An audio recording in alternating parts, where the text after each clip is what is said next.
So I've been getting a ton of questions from folks like you about how much does that extra length of the Gladiator make when I'm out on the trail? Well, today we've got a two-door JL and a Gladiator, and we're just gonna show you. This should be a great time. Stay tuned.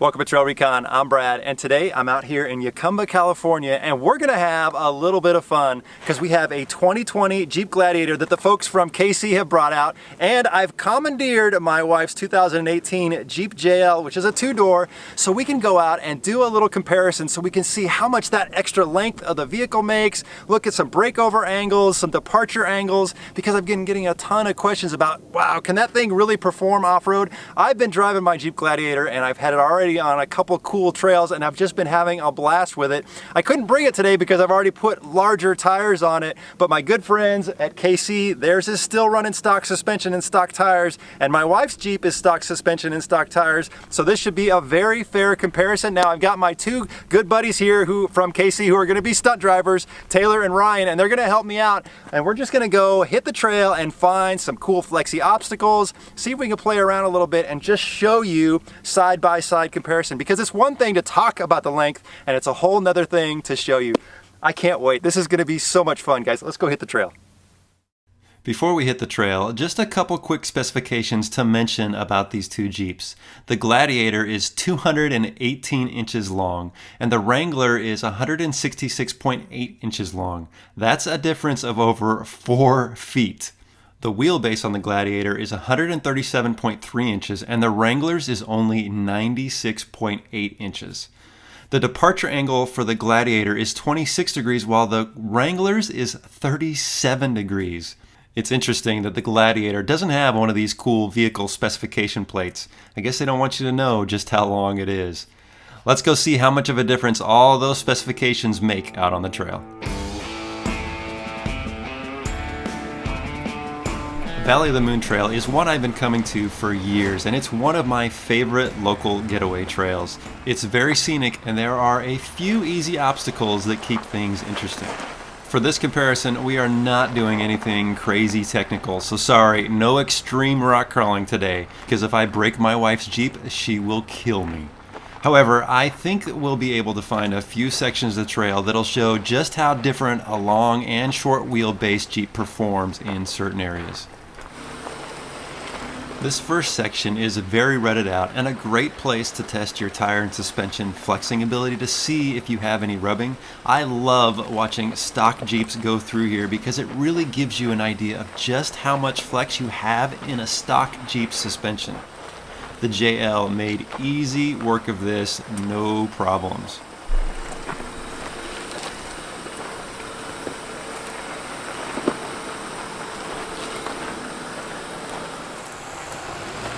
As the Gladiator was driving up to the same section, I'm pretty sure I told Taylor it was going to rub the belly once it started getting flexy. But to my surprise, I was wrong. The Gladiator, while it was very, very close to rubbing, probably less than an inch of clearance left, did make it through here with no issues.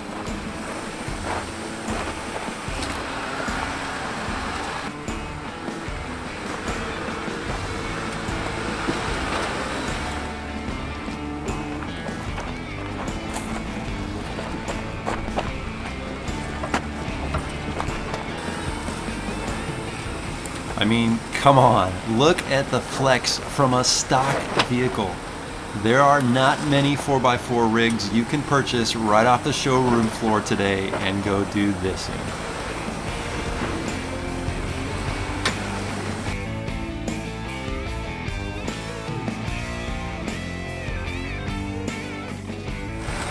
Now here's a small rocky obstacle that for the two-door Wrangler is no problem, although I would recommend a little slower and smoother just to keep from bouncing, but otherwise the two-door made easy work of this.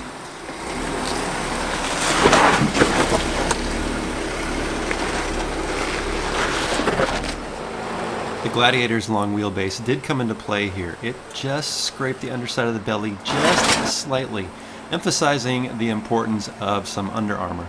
Additionally, you can see there was some hesitation because of worries about rubbing.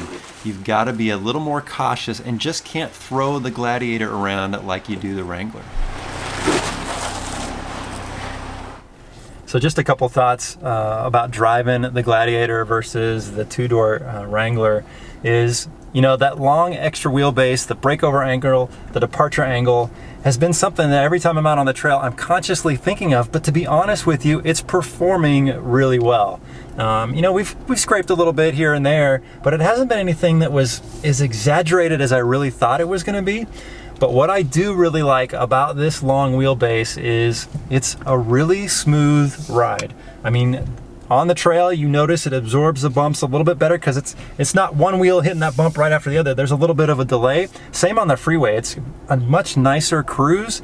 It's just really comfortable, but there is no getting around just how nimble that two-door is. I mean, when we're making a turn on here, you definitely got to think about going wide. But look, this is a capable rig, and I think people are kind of underestimating the capabilities of this Gladiator.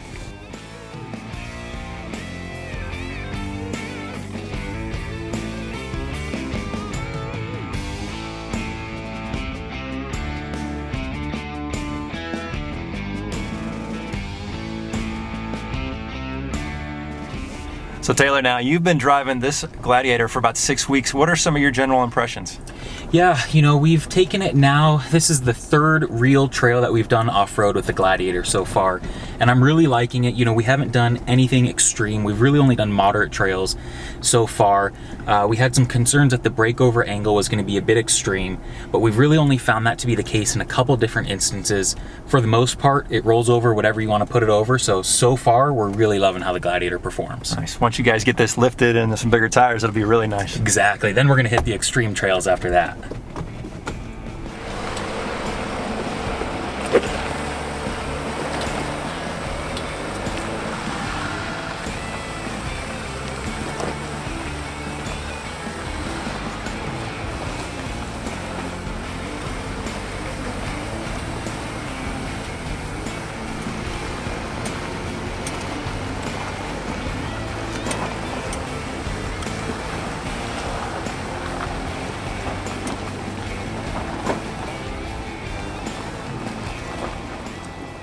Here is a section of trail where you need to make a sharp turn to driver, and I thought the Gladiator was going to struggle a bit through here, but to my surprise, it was no problem. The JL went through here just a touch faster, just because I think the driver was more confident about the turning radius. Watch the rear driver's tire of the JL and see how quickly it comes up and over. The Gladiator had its front passenger tire on the ground long before that rear tire started coming up. I honestly expected the Gladiator to rub on the rock rail, but that's the benefit of the Rubicon with some high clearance. In 4 low, there is plenty of power climbing up hills in both Jeeps. But the Wrangler is several hundred pounds lighter than the Gladiator, and you can feel a significant difference both on and off the trail when you step on the throttle. It is much peppier. So there is no getting around the fact that these are two completely different vehicles, but I think today has proven that they are both very capable on this moderate trail. Now, my wife's two-door JL, which I wish I got to drive more, is more suited for doing the hard technical stuff. You know, lifting this thing, you can go do some serious rock crawling with it. But look, putting the gear that I needed just for today was kind of a tight fit back there. Whereas the Gladiator, maybe it's not well suited for rock crawling, although I think we can do some things to make it prepared a little bit better for some of those difficult trails. It's really meant for some of those long expeditions because we can throw all kinds of stuff in there. I mean, my Gladiator, I've already outfitted it and done some camping with it. I threw all my stuff in there that I needed for the trip, and I still had a ton of room. I think there's limitless capabilities and potential with the Gladiator. But honestly, on a trail that's difficult and tight, I love driving this little guy.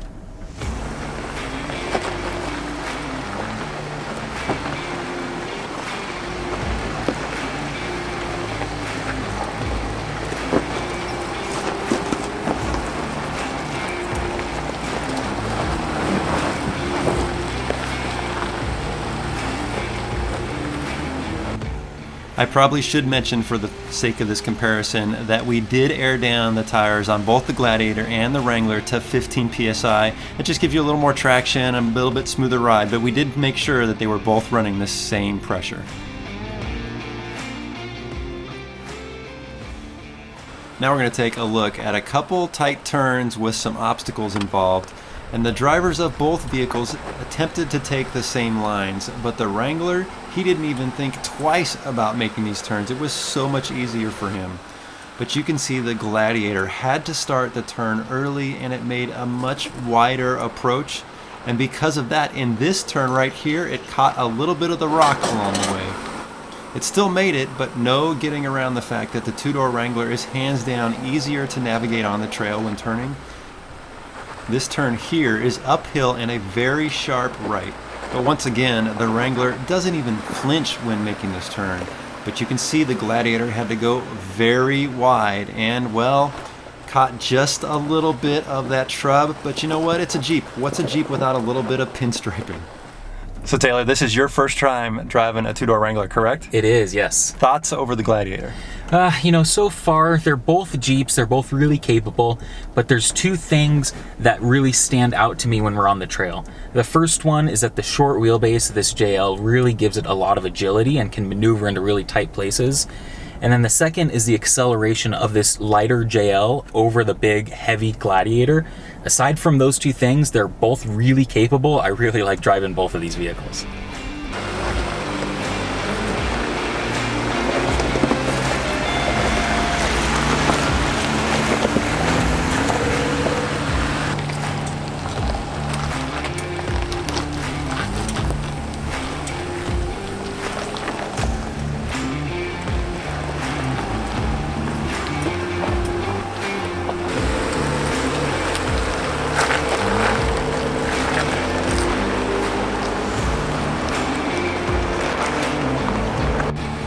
Here's a large section of granite that's going to take more than one bite out of the Gladiator as it navigates its way across, showing that once again that breakover angle is something you have to be concerned about.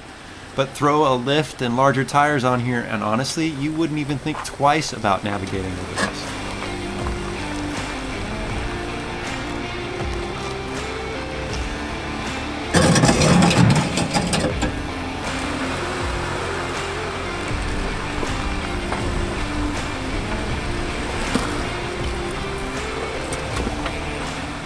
Because of the short wheelbase, going across this granite slab for the Wrangler was no problem. However, I didn't foresee the departure angle being an issue here with the Wrangler, but it did rub the trailer hitch just like the Gladiator did. Oops, don't tell my wife. Speaking of departure angle, here is a perfect example. Once coming off this rock, you have to make a left turn, and the Gladiator scraped both the trailer hitch and the bumper while coming down.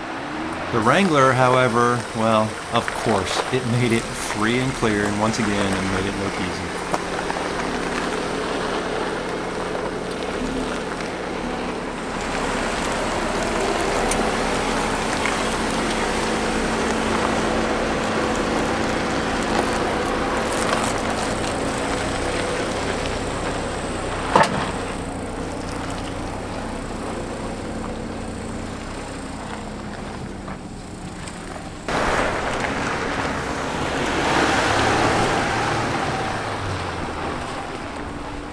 What a great day out here on the trail. This has been so much fun doing the Gladiator versus Wrangler and just seeing how much that extra length matters. And I'll say it does matter a little bit, but look, that thing is very capable. And that's something else that I want to mention.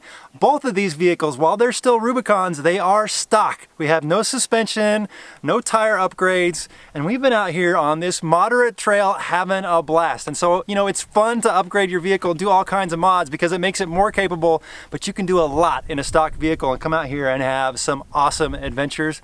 A big thanks to my friends from Casey's for bringing their Gladiator out and letting us scratch it up a little bit. They've had it out on a couple trails, and I will leave a link down below where you can go check out a couple of the videos that they filmed on that. It's pretty fun. Go check those out. If you're visiting TrailRecon for the first time, hit that subscribe button. I'd love to have you as a member of the TrailRecon team. Thanks for watching.